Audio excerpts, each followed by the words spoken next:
In today's video, I'm going to teach you how to publish Shopify store.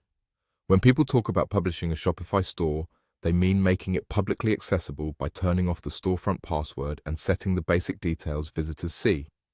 I'll walk you through it clearly so you know exactly where each setting lives and what it does. First, open the Shopify website and sign into your admin. You'll land on the dashboard.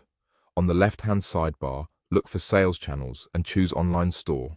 That opens the area where your storefront settings live. Next, select Preferences under Online Store. The Preferences page is where you control key storefront information and visibility. Here, enter your store name. This is the title that appears in the Browser tab and can also influence how your homepage shows up in search results, so keep it clear, brand appropriate, and free of typos. If you've been using a placeholder name, this is a good time to update it to the final version customers will recognize. Now scroll to the section about password protection.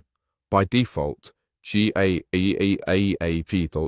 Shopify stores are protected by a password, so only people with the password can view your site. To publish your store so anyone can visit it, uncheck the password protection option. This change is what takes your storefront from private to public. Important note: Shopify requires an active subscription to remove the password.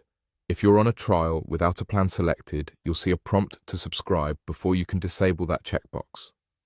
Choose a plan when you're ready to launch.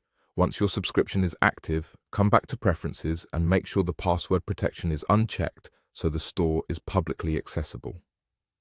Take a moment to review what you entered for your store name and confirm the visibility setting is correct. Small accuracy checks here prevent confusion later. After that, your storefront should be live for anyone to view at your store's URL. If you want extra peace of mind, open your store link in a private browser window to confirm there's no password page and that your title displays as expected. And remember, you can return to Preferences anytime to update your store name or re-enable the password if you need to do maintenance.